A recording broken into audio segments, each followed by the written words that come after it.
ગણપતિ દાદા એ ખાલી ને ખાલી વિઘ્ન હરતા દેવ નથી, વિઘ્ન કરતા દેવ પણ છે. જી હા મિત્રો, હું અક્ષય મીઠાણી આપ સર્વનું આપણી મનપસંદ યુટ્યુબ ચેનલ અક્ષય મીઠાણી ઓફિશિયલમાં હાર્દિક સ્વાગત કરું છું.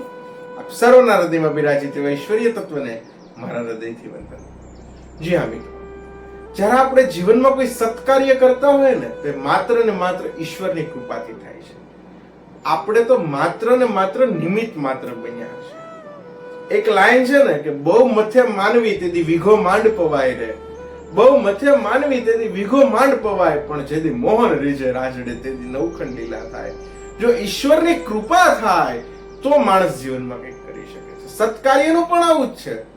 સત્કાર્ય તમને કે મને એમ થાય કે આપણે કરવા છે ને આપણે કરી નાખીએ એવું નથી, પણ એમાં પણ ઈશ્વરની કૃપા થાય ને તો જ એ હું ને તમે કરી શકતા હોઈએ છીએ.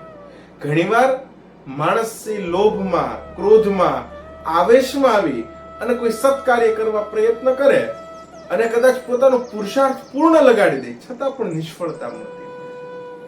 તો એનો અર્થ એ થયો કે આપણે સત્કાર્ય કરવા જતા હતા, પણ આપણી વૃત્તિ છે એ સારી નહોતી. એમાં ક્યાંક આપણો લોભ હતો, ક્યાંક આપણો ક્રોધ હતો, ક્યાંક કોકને દેખાડી દેવાની ભાવના હતી, ક્યાંક આપણી ઈર્ષા હતી. એટલે ભગવાને એ આપણને પાછા વાળી લીધા. એ ભગવાનની કૃપા છે. પણ ઘણીવાર એવું થાય કે આપણે શુદ્ધ ભાવે કરવા જતા હોય, એમાં આપણે કાંઈ પ્રયત્ન ન કરવો પડે, કાંઈ પુરુષાર્થ ન કરવો ને, અને છતાં પણ સફળ થઈ જતું હોય છે કાર્ય. શું કામ? કારણ કે એમાં આપણો ભાવ ચોખ્ખો. તો ઓલામાં પણ આપણે કાર્ય કરતા આપણે સંપૂર્ણ પુરુષાર્થ કર્યો અને છતાં ઈશ્વરે નિષ્ફળતા આપી. તો એનું કારણ શું થયું? તો કે ઈશ્વરની કૃપા ઓછી નહોતી, પણ એ આપણને સત્કાર્યમાંથી વાળવા માંગતા હતા, આપણને સાચા રસ્તે લઈ આવવા માંગતા કે માણસ મારો બાળક છે, આ ભૂલ ન કરે. શેરીમાં 8-10 છોકરાઓ રમતા હોય અને કદાચ બધા છોકરાઓ તોફાને ચડ્યા હોય અને કોક એક બેન આવે તો ઈ પેલા પોતાના છોકરાનો કાન પકડશે અને કાનફળી નીચે એક મારશે. એમ જ્યારે આપણે કોઈ ખોટું કાર્ય કરવા જતા હોય, કોઈ લોભમાં, કોઈ ક્રોધમાં, કોઈ આવેશમાં આવીને, કોઈ ઉશ્કેરાઈમાં આવી અને કોઈ કાર્ય કરવા જતા હોય, ત્યારે ઈશ્વર આપણને જે ફટકો આપે છે, ફટકો આપે એ પણ એની કૃપા છે, કારણ કે એનું આપણા ઉપર વિશેષ ધ્યાન છે. મેં કીધું એમ કે આપણે ગણપતિ દાદાને સપોઝ કે એક્ઝામ્પલ તરીકે કોઈ માણસ છે ચોરી કરવા જાય છે અને ચોરી કરવા માટે નીકળે રાત્રે, અને ગણપતિ દાદાને વંદન કરીને નીકળે કે હે ગણપતિ દાદા અમારું રક્ષા કરજો, હું જે ચોરી કરવા જાઉં છું એ કાર્યમાં વિઘ્ન હરજો. તો ન્યા ગણપતિ દાદા વિઘ્ન હરે નહીં, ન્યા વિઘ્ન કરે. અને વિઘ્ન શું કામ કરે?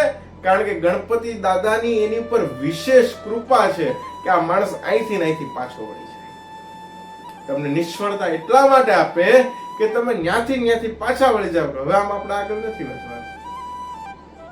તો જીવનમાં હંમેશા ઈશ્વર જે કઈ કરે છે એ આપણે ઘણા, એક માણસે મને પૂછેલું કે ઘણીવાર ખોટું કરતો માણસ છે એ કેટલી બધી વાર જીવનમાં 100 વખત ખોટું કરે ને તો પણ એને તકલીફ ન પડે, અને ઘણીવાર કોઈ સાચો માણસ છે એકાદ વખત ખોટું કરવા જાય છતાં પણ એ પકડાય છે. આવું શું કામ થાય?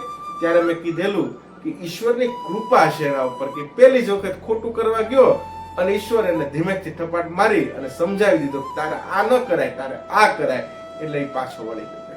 એટલે લાઈફમાં યુટર્ન એને લઈ લીધો. તો ઘણીવાર મળેલી નિષ્ફળતા પણ એ નિષ્ફળતા શું કામ હોય?